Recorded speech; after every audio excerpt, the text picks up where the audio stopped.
Bueno, ya lo comentábamos en este 8M, en este día viernes acá en Frecuencia Pública. Estamos destinando el programa a poder reflexionar con mayor profundidad, no solo con el titular, no solo con la cuñita y no solo también con lo que es una efeméride. Una efeméride más que hay que recordar, es dolorosa, pero tenemos que seguir haciendo presente para lograr avanzar en la materia. No solo en el aspecto laboral, porque son muchos. Este es un aspecto cultural que aborda muchas aristas. Y aun cuando la mujer, nosotras, somos consideradas, por lo menos en el papel, ¿no?, como sujeto de derecho en Chile, o en el discurso, la materia legislativa continúa al debe con la población femenina, existiendo falencias, desfases en las leyes actuales, por ejemplo, en las normas relacionadas con la violencia intrafamiliar. Y por eso comienza a cambiar, sí, en algunos aspectos, porque el pasado miércoles 6 de marzo el Congreso aprobó de forma transversal la iniciativa que busca prevenir, sancionar y erradicar la violencia de género. Y este 8M queremos hablar de este paso adelante, pero también de las muchas deudas que aún persisten por nada más ni nada menos que la plena igualdad de nosotras las mujeres. Vamos a conversar con una súper feminista, súper madre, como me decía ella, abogada y directora de Corporación Humanas, Camila Maturana. Bienvenida, Camila, ¿cómo estás? Muy bien, muchas gracias por la invitación.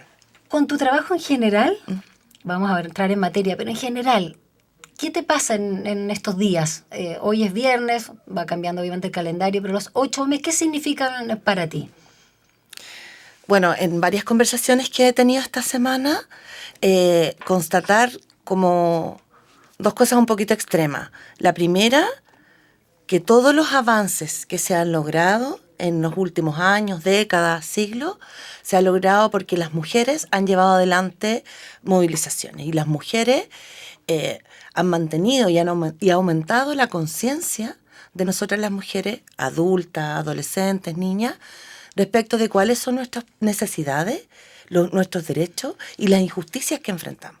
Y es esta mayor conciencia que está cada vez más instalada en nuestra sociedad la que es como el punto de partida para cualquier transformación. Eso por una parte.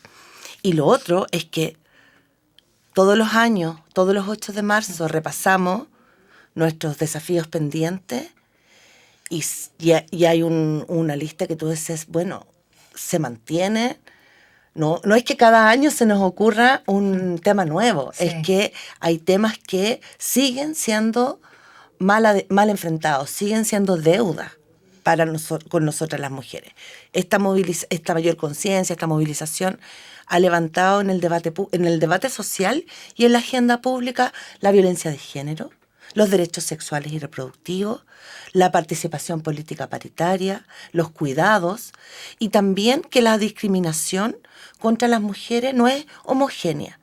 Las mujeres sufren discriminaciones diversas, que es lo que llamamos la discriminación interseccional, sí.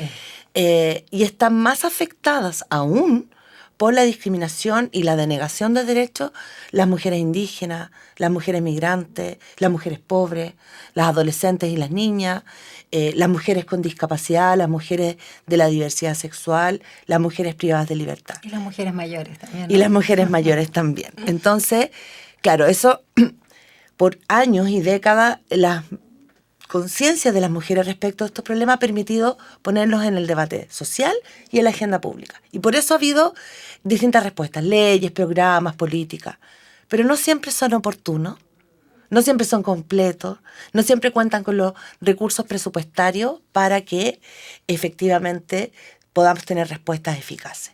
Entonces, claro, un nuevo Día Internacional de la Mujer Trabajadora nos hace pensar, y queremos que no solo las mujeres nos demos cuenta de eso, que hay todavía un montón de aspectos pendientes y que en el actual contexto también está súper claro que estos temas tienen que ser enfrentados, los que estábamos comentando, y que ningún sector político se puede desentender o restar de tener propuestas, porque las mujeres sí somos agentes, sí somos sujetas y políticamente tenemos una importancia súper importante. Claro, entonces hay una marca ahí. Podemos definir procesos electorales, podemos definir el resultado de un proceso constituyente en la medida en que esta propuestas, incorporen o incorporen adecuadamente o no, las necesidades y las injusticias que vivimos nosotras las mujeres.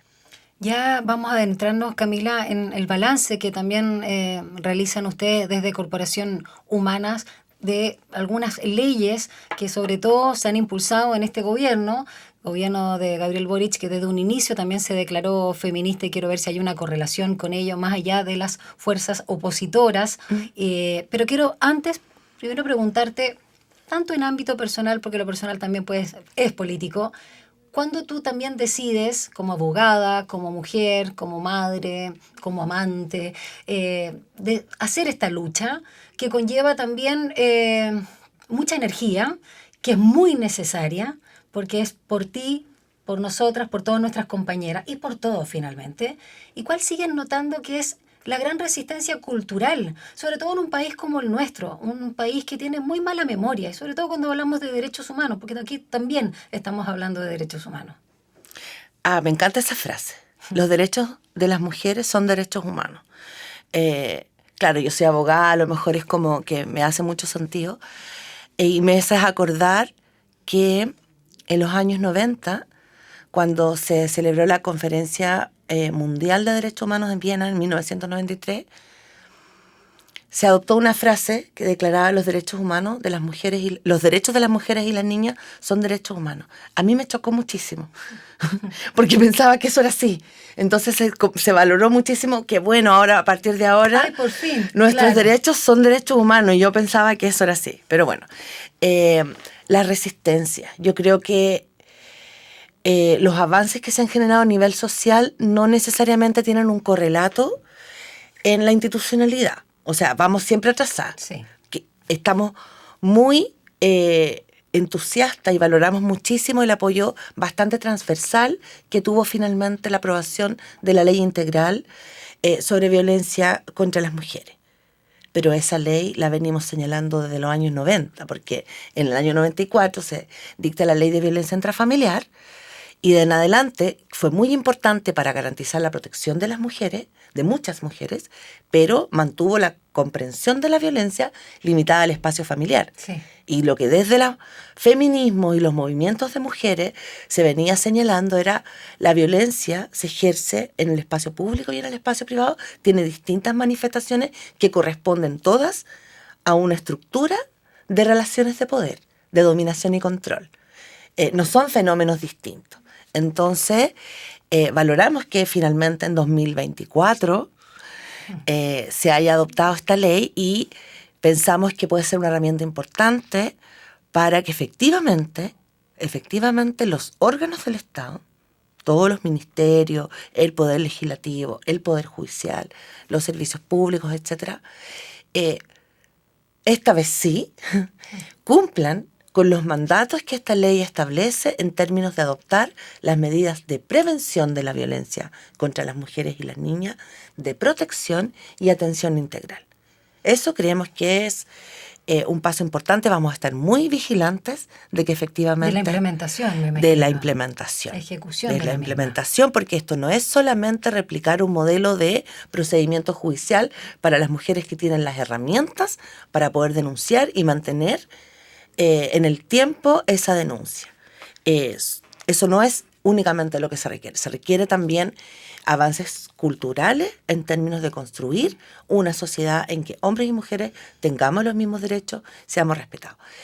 Y con respecto a las resistencias, junto con estos avances que se van impulsando, lamentablemente vemos que se mantienen fuerzas conservadoras que no tienen genuino interés en proteger los derechos de las mujeres y la autonomía.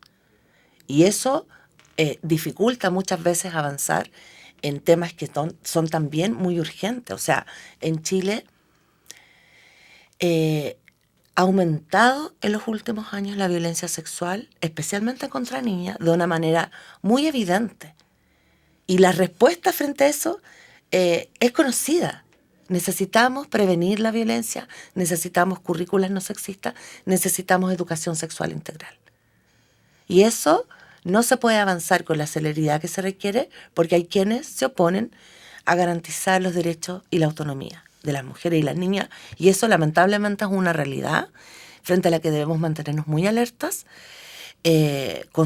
mantenernos articuladas, construir alianzas con otros sectores, porque también hay ocasiones en que esto significa que tenemos no solo que seguir avanzando, sino a veces hasta defender derechos. Sí, para no retroceder. Claro, defender nuestros propios logros. Entonces, también tenemos que ser conscientes que el feminismo es una fuerza muy importante a lo largo de la historia, pero que los avances no son rígidos, no es lineal. Se avanza socialmente, se avanza a nivel de la institucionalidad, leyes, políticas, pero hay resistencia machista, simplemente. Resistencias machistas, conservadoras, que van a buscar que estos avances no se implementen. Contrarrestar eso. Contrarrestarlos, retroceder, poner palitos, obstáculos. Entonces hay que estar en los dos frentes, en el frente de seguir avanzando en la discusión, instalar los temas, denuncia, exigibilidad, pero por otra parte también estar muy atenta a defender esos logros. Y interesantes las palabras que usas, Camila Maturana, directora de Corporación Humanas, porque finalmente también son conceptos sumamente patriarcales, pero que finalmente nos imponen, que es la ofensiva y la defensiva, cuando también lo único que queremos es colaborar, pero no nos permiten que haya cooperación, ¿no? Hago un paréntesis a propósito de lo que señalabas de todas las violencias que hay, sexuales sobre todo. Cuando uno ve el caso de La Manada, y lo digo porque hace poco vi, está en las plataformas, digamos, de streaming, esta película documental, porque recrea el caso en España, si no me equivoco, 2016, a lo mejor tú tienes mejor memoria. Uno ve un caso tan reciente, tan macabro, en torno a esta fiesta que también es bastante elocuente de San Fermín, bueno, y el tratamiento judicial, la discriminación, la revictimización es brutal. Es brutal. Y esto es 2016, y uno mira a España, que a lo mejor dentro de Europa no es claramente como un país con monarquía, con la Iglesia Católica súper presente, claro, no es el país más vanguardista de Europa, pero obviamente tiene un vínculo con nosotros bastante cercano, por toda la colonización y todo el tema cultural, pero también sigue siendo Europa y un país bastante más antiguo que nosotros. Entonces uno dice, increíble que suceda todavía eso. Eso un paréntesis. Vamos entonces, ya hablabas, hay que esperar, ¿no?, que empiece a actuar, finalmente que se promulgue, o sea, bueno, ya que sea, digamos, un hecho propiamente tal, lo que señalábamos, que va a permitir esta ley integral prevenir primero, sancionar y erradicar la violencia de género, donde creo que la prevención siempre, como todo en nuestro país, sigue siendo el gran debe. Pero quiero hablar también a propósito de que el próximo lunes se cumplen ya 2 años y empieza el tercero, la mitad del mandato del gobierno Boric, que reitero, él ha puesto énfasis justamente que es un gobierno, bueno, ecologista, otras características, pero sobre todo feminista. A grandes líneas, ¿qué te parece también estos logros? Y quizás si desde Corporación Humana consideran que podría haber sido mejor o es perfectible. Ley de corresponsabilidad o responsabilidad también parental y pago efectivo de pensiones de alimento. También la ley de protección y reparación en favor de las víctimas de femicidio y su familia. Y el proyecto de conciliación de la vida personal, familiar y laboral. Solo por citar algunas, puedes centrarte en la que quieras. Yo creo que son avances importantes. Este ha sido un gobierno que se define feminista. Obviamente las feministas entendemos lo que eso significa y las limitaciones que iba a tener una definición tan grandilocuente, y se valora el carácter simbólico que tiene poner la agenda feminista a nivel de las altas decisiones, y no como un tema marginal. Del mismo modo, la incorporación de la ministra de la Mujer y Equidad de Género al gabinete político son señales importantes de que los derechos de las mujeres no son temas secundarios. Creo que ese es eso marca la diferencia. Yo pondría ese punto de relieve. Ahora, hay 2 cuestiones. Es muy difícil instalar en 2 años o transversalizar efectivamente en todo el aparato del Estado en 2 años una cuestión que ha sido tan resistida pero que es tan básica como las mujeres y los hombres tenemos derechos humanos y apostamos a una igualdad sustantiva, ¿cierto? Que es una cuestión básica, pero que no se ha logrado instalar en el tiempo. Seguimos avanzando hacia allá. Eso por una parte. 2 años es un tiempo breve para esa transformación tan radical, pero sí ha sido importante poner de relieve que son temas de alta importancia política. Sí. Y cierto, no es un problema de las mujeres, es un tema de la discusión política, de las relaciones de poder. Es una de las bases de la democracia, del funcionamiento del sistema democrático. Pero, lamentablemente, tal vez la palabra feminismo genera algún tipo de desconfianza, ruido, por falta de conocimiento, porque también cuando se producen estos cambios sociales, hay quienes no les acomoda. Eso también tenemos que ser conscientes. Hay a los hombres machistas, a los hombres que están ejerciendo posiciones y relaciones de poder, evidentemente que no les gusta que las mujeres seamos autónomas, que podamos salirnos de los roles que históricamente se nos han impuesto, que dejemos de cumplir el estereotipo de sumisión, pasividad, obediencia, resignación y trabajo abnegado por otros siempre. Entonces se produce igual a nivel de la sociedad un avance en términos de la conciencia, sobre todo de las mujeres jóvenes, ¿cierto? Que han impulsado movimientos como el Mayo Feminista, la Marea Verde, y esperamos que lo sigan haciendo, digamos. Se producen resistencias también y empieza a ser más evidente el machismo. Y por eso vemos que aumenta la violencia, lamentablemente. Sí. Entonces, vamos avanzando a nivel de la conciencia de las mujeres, a quienes esto le incomoda porque amenaza su posición de poder, evidentemente van a tener una reacción. Entonces, y por otra parte, claro, esta noción de feminismo a veces no se entiende, que hay mucha caricatura y cuesta entender cómo personas que aparecen como racionales insisten con esta caricatura de que entonces las mujeres quieren mandar a los hombres, es que feminismo es lo mismo que el machismo, pero para el otro lado, bien ignorante. Entonces, no entender que el feminismo apunta a la deconstrucción de las relaciones de poder, a que hombres y mujeres podamos vivir en armonía, disfrutando nuestros derechos, apuntando al bienestar de la sociedad en armonía con el medio ambiente, etc. Pero bueno, vamos avanzando. Camila, vamos a centrarnos ahora en el tema del aborto. Hoy, acá en nuestro país, solo se permiten las 3 causales ya conocidas, por supuesto, peligro para la vida de la mujer, inviabilidad fetal de carácter letal y embarazo por violación. Igual costó. Pero es posible avanzar al aborto libre, sobre todo porque en Chile nos gusta tanto mirar afuera, y con lo que marcó también la agenda en los últimos días Francia, ¿no? Ahí con poder incluir en su constitución justamente el derecho al aborto. Y tengo entendido, ¿no? Que es una libertad garantizada. Corrígeme, pero veía incluso personas de derecha, mujeres de derecha, parece que Le Pen, incluso, que estaban absolutamente de acuerdo, que es una derecha que acá quizás es más difícil de poder, digamos, ver, apreciar, incluso lo discursivo.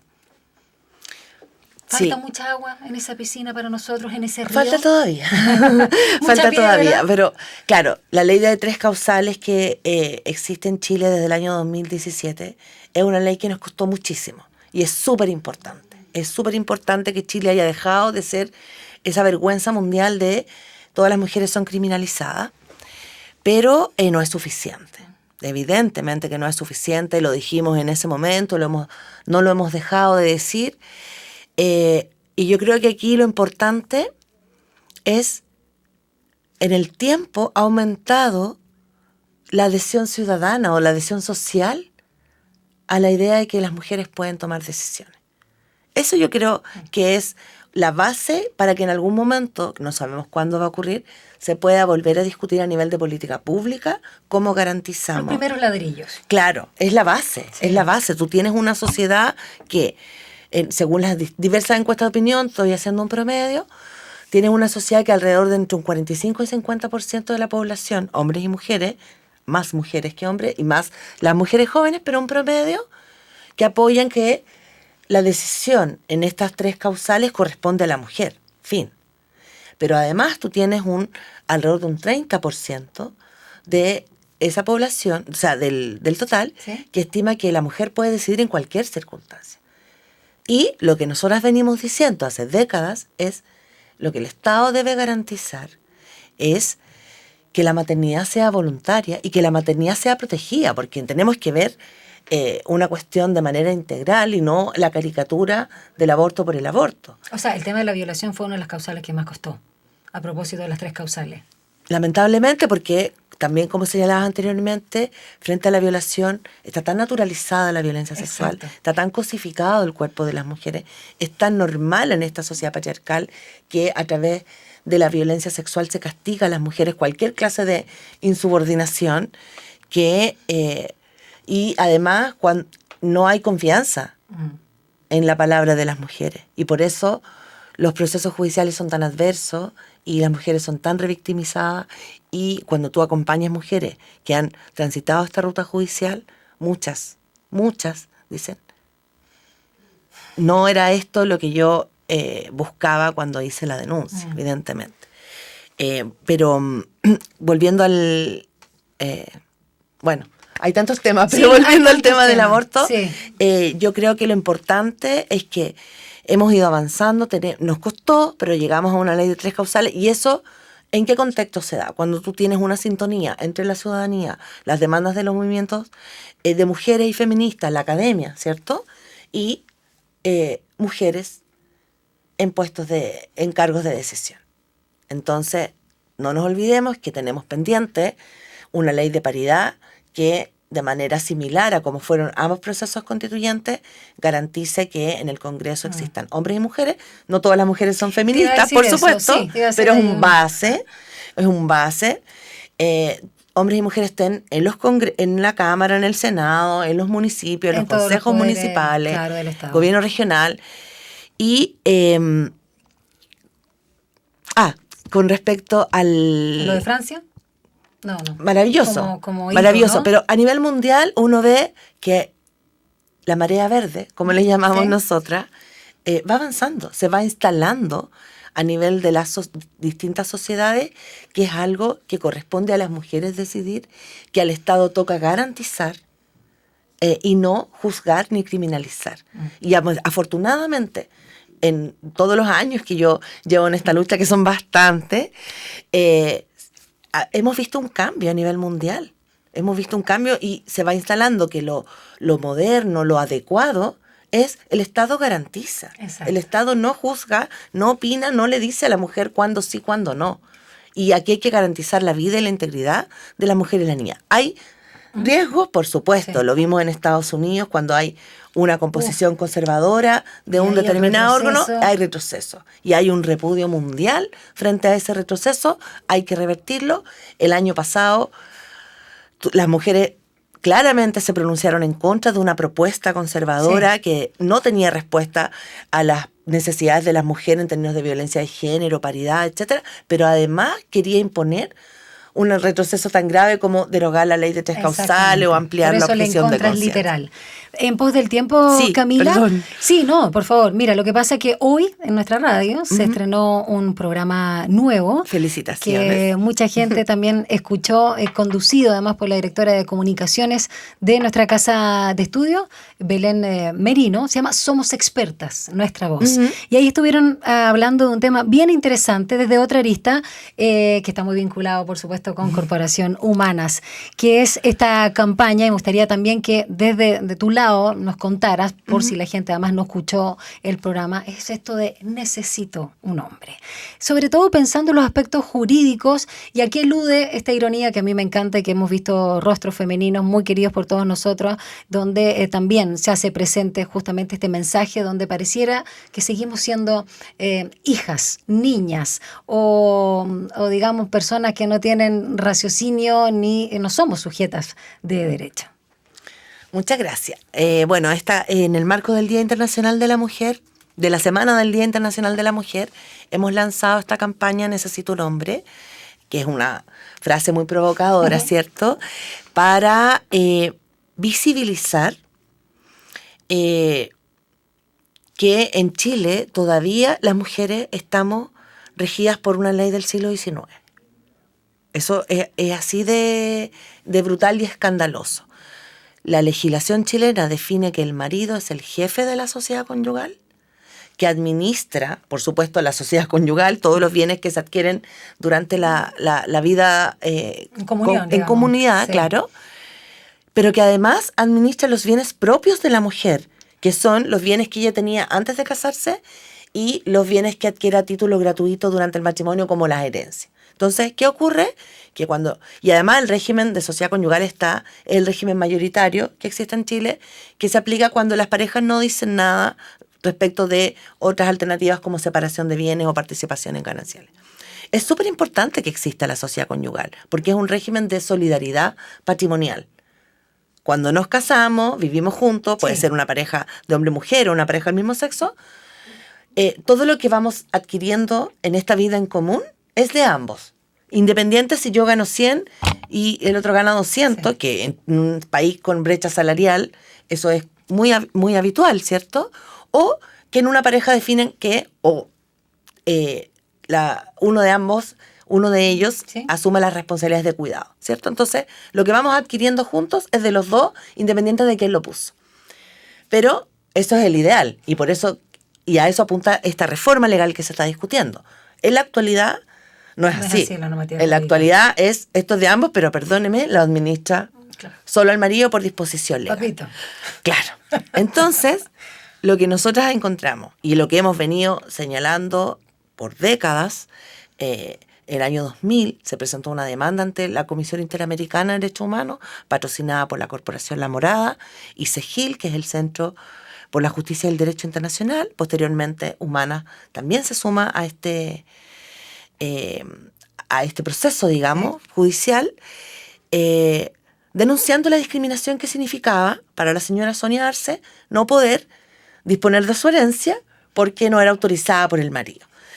En 2007 se alcanzó un acuerdo de solución amistosa. No era muy difícil porque evidentemente es muy grosera la discriminación. Un acuerdo en que el Estado se obliga a derogar estas leyes. Pero ha pasado el tiempo, ha pasado un gobierno de la presidenta Bachelet, gobierno del presidente Piñera, nuevo gobierno de la presidenta Bachelet, nuevo gobierno del presidente Piñera, señor Gabriel Boric, y todavía estamos pendientes que ya están las últimas etapas de tramitación en la Comisión de Constitución del Senado, pero nos preocupa que se siga poniendo en duda que pueda existir un régimen que, si solo el marido administra, eso pueda favorecer o ser más protector para la mujer, en lugar de que ambos puedan disponer de los bienes que son de ambos. Esa es la campaña. Ha sido bien interesante porque, hoy bien sorprendente, mucha gente joven no sabe. No, claro. Muchas mujeres, y también han sido entrevistadas a propósito de todo este trabajo con la agencia. Muchas mujeres se enteraron cuando recibieron la herencia que ellas no podían decidir. Que no eran dueñas de ese dinero. Son dueñas, pero no lo pueden administrar porque la ley dice, le vamos a preguntar al marido, en la práctica, claro. Como para poder gestionar Entonces, esos recursos. Ha sido importante, creemos que es un aporte esta campaña para informar y que eso genere también una mayor presión para que finalmente esta ley se termine de aprobar. A la invitación para que la gente conozca la campaña, obviamente también está en las redes sociales, ahí hay mucha presencia.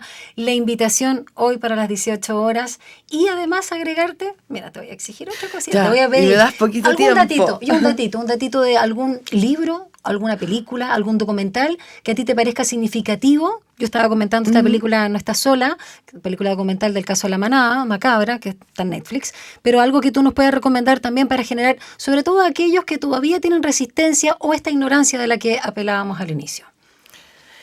La campaña. Sí. Hashtag Necesito un hombre, está en Instagram y está en la página web de Corporación Humanas. También ahí está vinculada la agencia que ha elaborado esta campaña, que es una colaboración que agradecemos muchísimo. Hoy dice, infórmate, sí, por supuesto. Indígnate. Eso, me gusta sí, eso. Creo que me faltó una palabra, lo siento. Y como todos los años, la marcha las marchas, Sí, son las varias, marchas, sí. porque estamos muy centralistas, en realidad pensamos que todo ocurre en Santiago, eso no es No, así. por supuesto. El Día de la Mujer es un día conmemorado en todas las capitales regionales y en las ciudades importantes del país, a través de marchas, acciones culturales, cuando la gente se encuentra, pero no necesariamente marchan. ¿Manifestaciones? No. Manifestación, ¿Sí? ¿cierto? Una movilización. Movilizaciones. Actividades culturales, actividades educativas.